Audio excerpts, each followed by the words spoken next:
My dad kept mocking him. When I laughed, he stood up, left, and came back with this. My dad mocked my husband continuously, and I joined in to laugh at his joke, but my husband didn't see it as a joke. Now, he has made a bold step that may potentially ruin my life. Was I wrong for laughing at my husband after my dad mocked him? Okay, I am very bad, and I hope that someone on here has a solution to my problems. I do not like the fact that I am in the middle of this, so I am desperate to get out of this situation. My marriage, future, and financial status all depend on the outcome of this problem. My name is Cassie, and I'm a 31-year-old fashion designer. Any way you put it, I am involved in the fashion industry, but I mostly make clothes on a local level. I'm married, as you may have seen from the intro. The name of my husband is Jeffrey, and he is 35 years old. Jeffrey and I have been married for about 6 years now. I need the help of someone, and anyone, right now because I do not know what to do. I don't know if I made a mistake by laughing at my own father's joke. That even sounds ridiculous. I mean, is it wrong for me to laugh at my dad's joke? The answer is no if you ask me. To be honest, it is no news to anyone that my dad and husband do not get along. In fact, my dad has never really liked Jeffrey, and he has always made that obvious, even though he didn't voice it out. But I actually do not blame my dad for not liking my husband at all. Yes, I do not blame my dad. Everyone has preferences, and he is not an exception. Jeffrey has always tried to make a big deal out of his rocky relationship with my dad, but I have always tried to make him understand that he is just overreacting. The truth is, their relationship hasn't always been so rocky from the beginning. It was never perfect, but it definitely wasn't as bad as it is now. So the truth is that before Jeffrey and I got married, I had a lot of people who were interested in getting married to me. Some of them made it known to my dad, and some of them only told me about their intentions. My dad and I are very close because he's literally the only parent I have alive. He's like my best friend, and I tell him everything. I won't say I am materialistic, but I am definitely high maintenance, and even my dad knows that. He had catered for me all my life before I got married to Jeffrey, and he handed over the responsibility to him even before I got to college. I always made it known to my dad that I just had to marry a rich man. Going to suffer or build things from scratch with any man was never in my plans. My dad was very aware of my intentions to marry up, and he was very much in support of it. That's why he always did a background check on all potential husbands back then to make sure I wasn't going to suffer with any man. I have always prioritized my financial status, and so I made that clear to all the guys I was in contact with. I'm not trying to say I was dating several men at the same time. I was in contact with several men, there's a difference. I didn't want to get into marriage without having options and knowing the one that was right for me. I mean, how else would I know the best man out of all of them?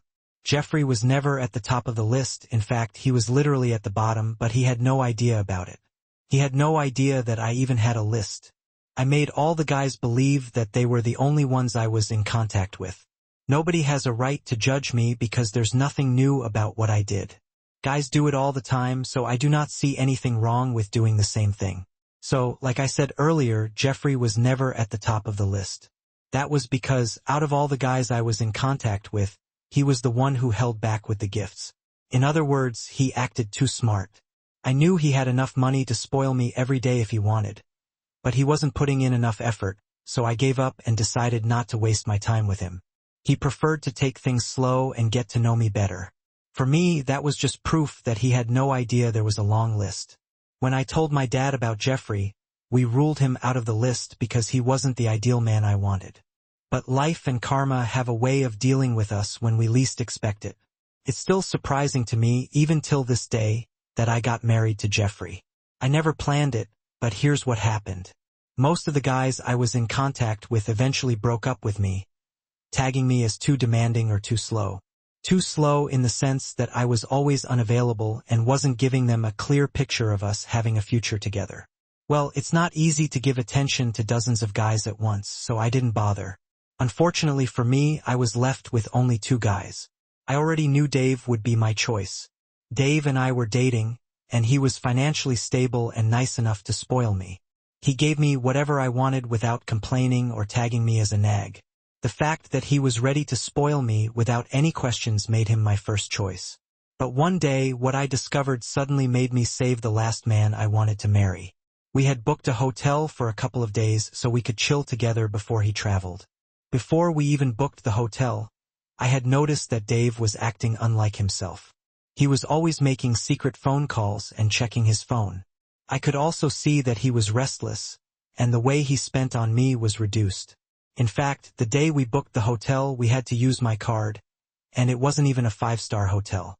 Dave had never been the kind of person to care about the prices of things or the kind of person to ask me to volunteer my personal money. So, even without being told, I knew something had to be wrong. His weird body language only made me more curious and anxious. Oh my God. You guys will not believe how my life literally turned upside down that day. I thought. I waited for Dave to go take a shower the night before, and I invaded his phone. I already knew his password, so it wasn't hard for me at all. The first thing I did was to go check his finances, like the debit alerts and just the necessary information. What I saw there was completely horrifying, and I almost shouted. His finances were a complete mess, and I could tell that he had gone broke. His email was even worse. He had taken a lot of loans. And before anyone blames me, I'd like to mention that he was already in debt even before meeting me. The dates I saw were all the proof I needed. Also, from some of the apps he had on his phone, I discovered that he was actually a gambling addict. I could just tell that he didn't know how to save money at all, and that's why it was easy for him to own and buy luxurious stuff. For him to have suddenly become restless, I figured out that he had probably made a wrong bet, and that's why his mood had been foul.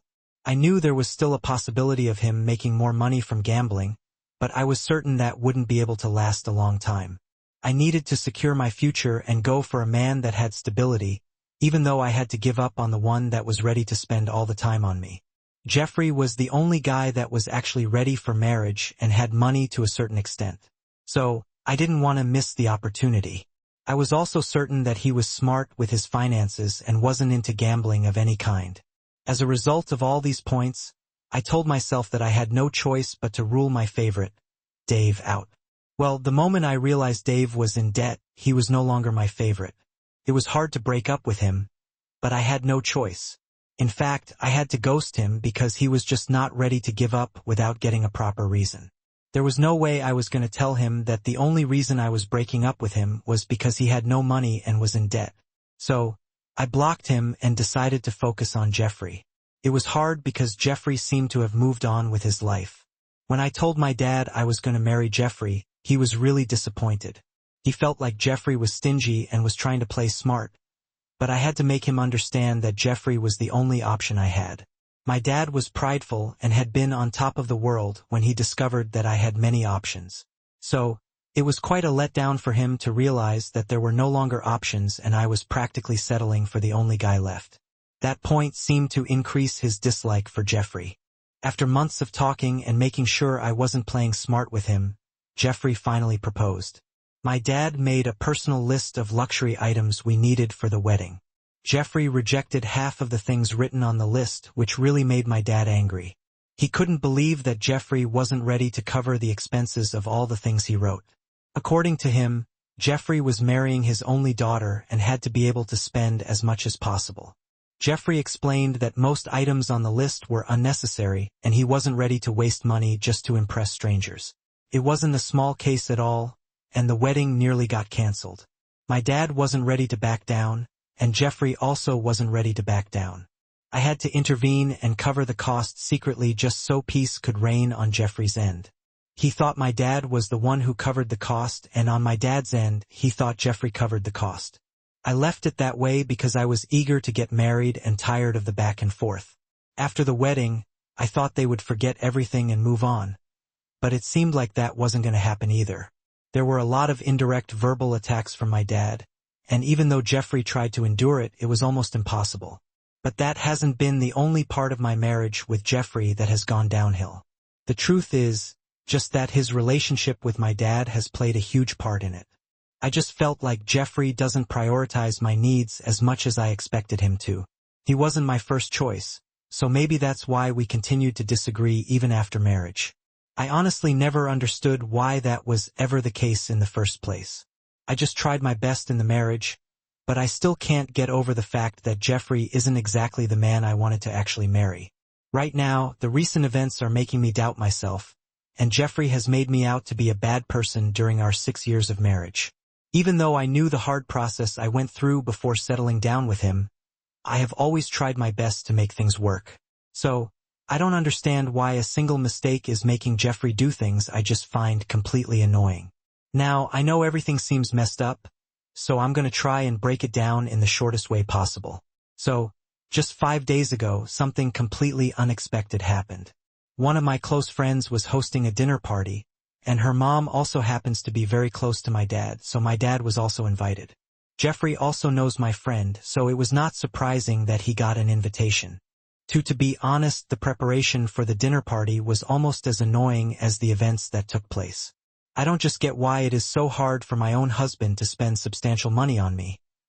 He gave me just $500 to shop for a dress for this party.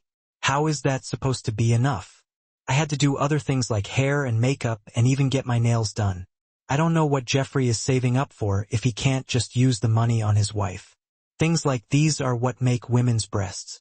We don't just wake up in the morning and start cheating without a valid reason. Jeffrey has no idea how many guys wanted to marry me. I think if he had an idea, he wouldn't just try to throw his chance away every single day. I keep asking myself, why didn't I just go for Dave? Because I know Dave would never hesitate to spend on me. This was a dinner party where I was aware that all our friends would be in attendance. I wanted to stand out, and I expected Jeffrey to understand that.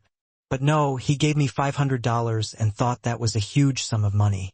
I still remember the conversation we had that day, and he wasn't ready to accept what I was saying after he sent me the money. I had to complain. This is not up to the amount I budgeted. $500 is barely enough for all the things I want to do. I expected Jeffrey to understand things from my point of view and add to the money, but instead, he decided to banter words with me. I know, but $500 is all I can spare for now. You're aware that the rent has gone up and my workplace has been acting a little off. There are rumors that they will be dismissing people randomly, and so we have to cut down expenses. I don't want to spend recklessly now and then have to struggle for money if I'm among the people dismissed. That's what he said to me. Until this moment, I still can't believe it. I cannot believe that the man I married thinks spending on me is reckless. It doesn't even make sense. Why does he have to keep talking about a future that isn't even here yet? He might get sacked, so what is that a good reason why I should appear like I am suffering in front of my friends? I couldn't accept his reasoning, and I had to let him know that I just wasn't having it. It's just a one-night event that you have to cooperate for. Why do you always have to do this? It's either one excuse or another. You never seem to give me the exact amount I asked for. That's why I told my followers, and please, no one should judge me or make it seem like I was wrong for making that statement. I'm his wife, and I have every right to complain if I feel like I am not being treated fairly. I don't see anything wrong with what I said, but his reply definitely caught me off guard. I never give you the exact amount you ask for because what you ask for is always too much. You always seem to think money falls on trees. If I do not save up enough so I can keep this house running, you're still the same person that would complain. It's just a one-night event, and that's exactly the same reason why we do not need to break the bank. You do not assist with the finances, and I never complain, so don't make it look like I never give you money. I give you money all the time, but you always think it is never enough. Can you guys believe that statement? That is what my own husband said to me. Why did he have to mention the fact that I do not help with the finances? What is that even supposed to mean? I have noticed that any time I try to call him out for the way he hardly spends on me, he tries to turn everything around and make me look like a bad person. That day, I was so upset that I left the house and went to see my dad. I just needed to vent, and he was the only person that could understand my issues with Jeffrey. My dad wasn't happy at all when he learned that Jeffrey wasn't giving me the amount of money I asked for. The fact that Jeffrey and my dad weren't even close to begin with made everything worse. Every time I spoke to my dad about Jeffrey, his irritation for him would always grow, which was just evidence of the number of times I had complained about my husband to my dad. I even had a friend that tried to stop me from going to speak to my dad about Jeffrey. She claimed that I was being immature and trying to cause a rift between them. How was that even the case? Am I expected to stop speaking to my own father just because I don't want him to have a problem with my husband? Well, it is not my fault that Jeffrey always gives me something to talk about. I stopped talking to her entirely because I believed she wanted to get into my head. Even my dad accepted my decision to cut her off. Well, that's just by the way. I'll get back to what I was saying now. So, the fact that my dad was already upset with Jeffrey, even before the dinner party, didn't surprise me when he mocked him. But I thought Jeffy was going to be a man and take the home with a pinch of salt. That wasn't even the case. The day after venting to my dad, I came home and it was quite late. I left my dad's place early, but I got an unexpected phone call. Yes, an unexpected phone call from someone unexpected. It was Dave, my ex-boyfriend. He had always used unknown numbers to call me. A few months after breaking up with him, but he stopped. I never got a call from him after marriage, and even though I thought about him almost every day, it wasn't a case where I got repeated calls from him. So when he called that day, I was shocked and surprised. He told me he was in town and wanted to see me. I don't know what got into me that day, but I agreed immediately. I don't know if it was the fact that I was upset with Jeffrey, or the argument we had that made me angry, or even the fact that my dad was angry at him.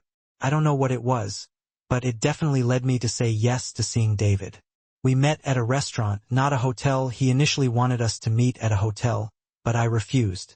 The PTSD from the last time I was made to pay for our room was still fresh in my mind. I was shocked to see that Dave had practically upgraded. He looked like he was living fine and had no problems in his life. We talked for some time, and thankfully he didn't ask why I ghosted him. In fact, he didn't bring up anything related to our breakup, which was actually refreshing for me. I also liked the fact that he paid for the restaurant bill. At that moment, the feeling of regret started to come again. I felt like I made a very big mistake by breaking up with Dave. I thought he'd be in debt and wouldn't be as financially stable as he was before. But seeing him that day just proved that I was absolutely wrong. When we finished at the restaurant, he made sure I unblocked him before we said goodbye. I didn't feel any guilt at all when I made my way back to the house. After all, I knew I didn't do anything with Dave. We just had dinner and spoke like longtime friends. None of us even brought up the topic of our failed relationship. Jeffrey was already asleep when I got back, so I wasn't questioned that night. He left for work before I woke up, so we didn't get to talk and settle things. That should explain the fact that there was still tension brewing between us, and we didn't have time to squash things before going for the dinner party 4 days later. Dave had sent me some money 2 days after we met, so I used that money to get the expensive stuff I wanted. I no longer had to worry about what I would get with the little $500 Jeffrey gave me. I got my hair and nails done, and then I was ready for the dinner party. I just had absolutely no idea that I was getting ready for one of the worst nights of my life. I mean, words can't even explain how absolutely annoying that night was.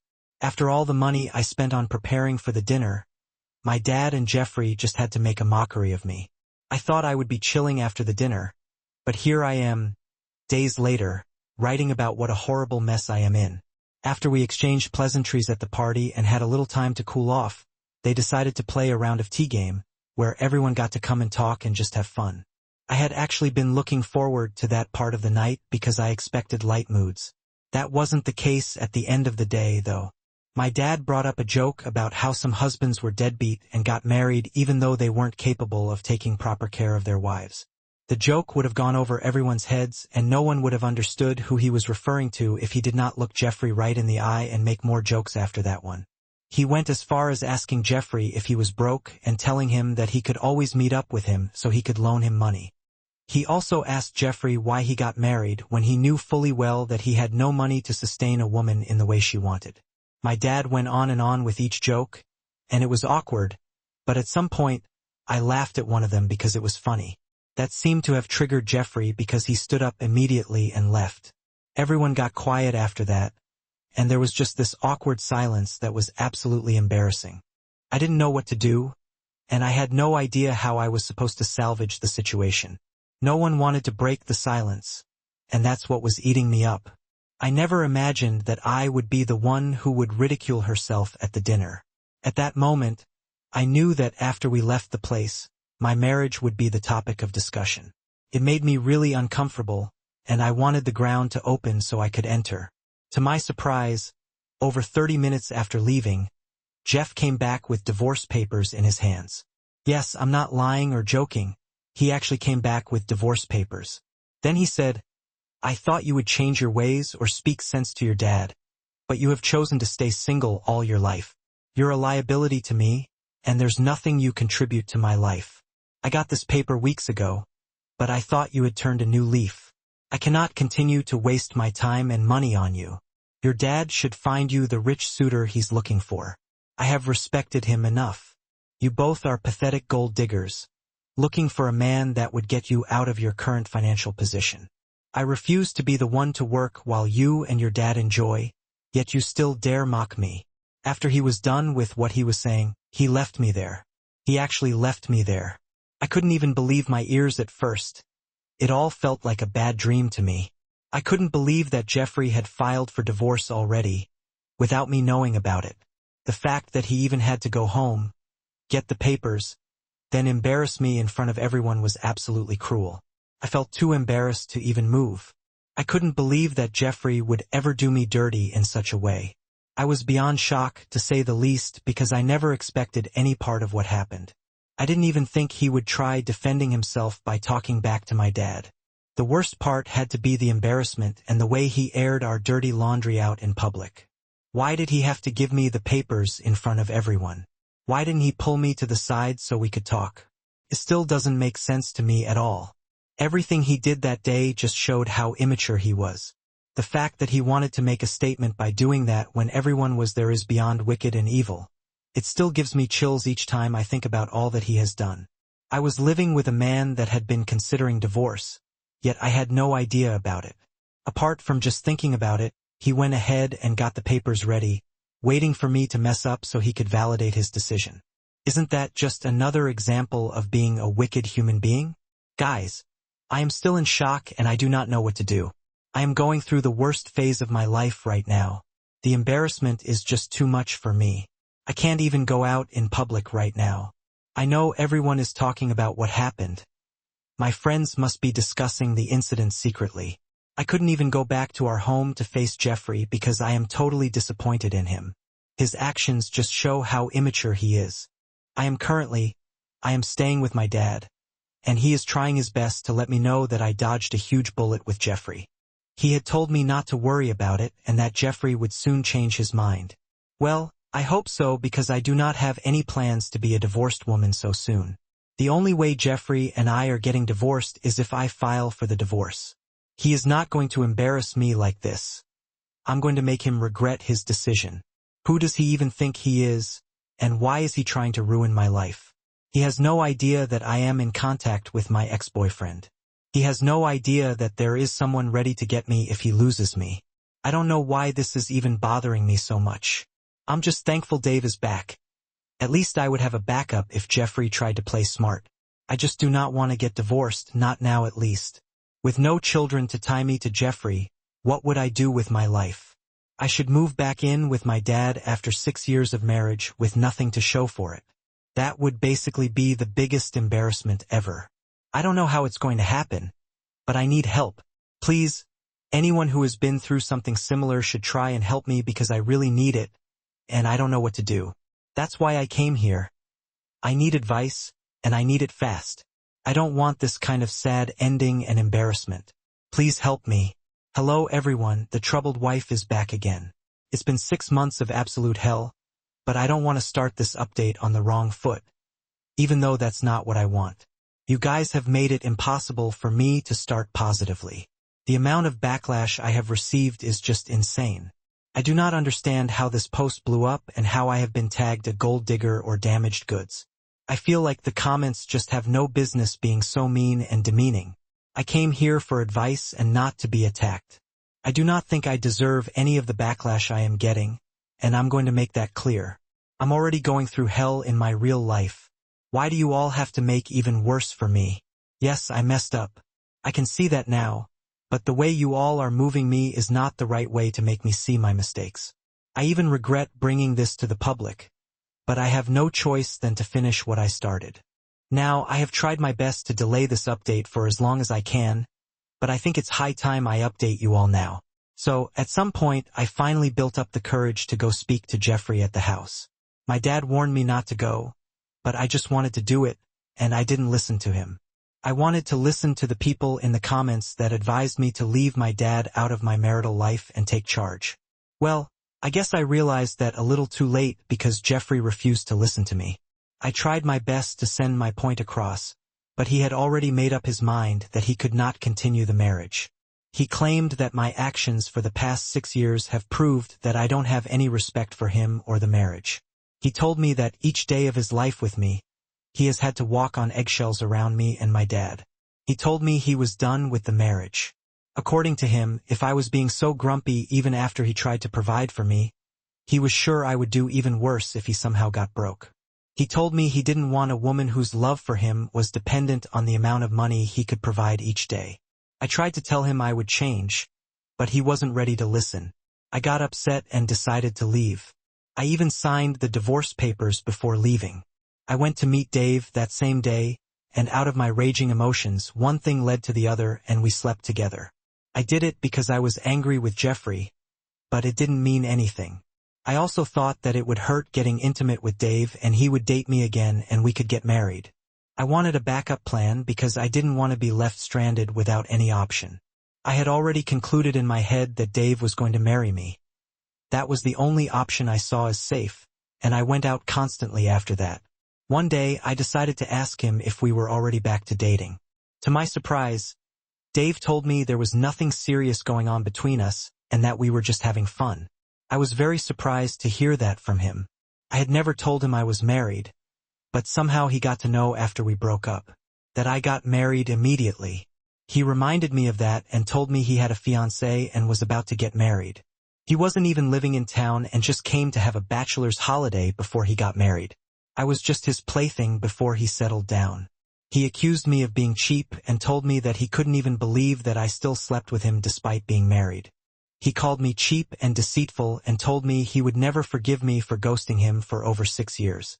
I cried my eyes out trying to beg him, but he told me he would be a fool to leave his fiancée for the same woman that gave him sleepless nights. According to him, he didn't care why I left him, but all he knew was that I left him when he needed me the most and when he was struggling to survive. His words really got to me, but all my pleading went to waste. Dave told me that the only reason he chose to reconnect with me was because he wanted a woman that would block him after he was done and never look back, and that I was good at doing that. "Stop crying," he said, "and just block me like you did years ago. After all, you're good at ghosting." That was all he said before leaving me to cry my eyes out. I couldn't even believe that I was left stranded. That was one of my biggest fears, and I couldn't even stop it. I couldn't believe that Dave used me just so he could go enjoy his life. By that time, the divorce proceeding in court had already started, and he was my only option for a good future. But nothing worked, and I was left stranded in the desert, literally. I tried to change Jeffrey's mind, but he refused to be influenced by me. I gave up on him and accepted my fate. Our divorce is still ongoing right now, and I have accepted that there's no way out of it. I tried calling Dave again, but he blocked me. He actually blocked me and went on with his life. I'm currently depressed, and my dad isn't helping matters. He wants me to bring another rich husband because he can't handle the burden of having me around. My life has been a living hell for the past 6 months, and I don't know what to do. I don't know the next steps to take, and I'm currently just stuck in my dad's house. I regret all my actions so badly, but there's nothing I can do to fix my mistakes.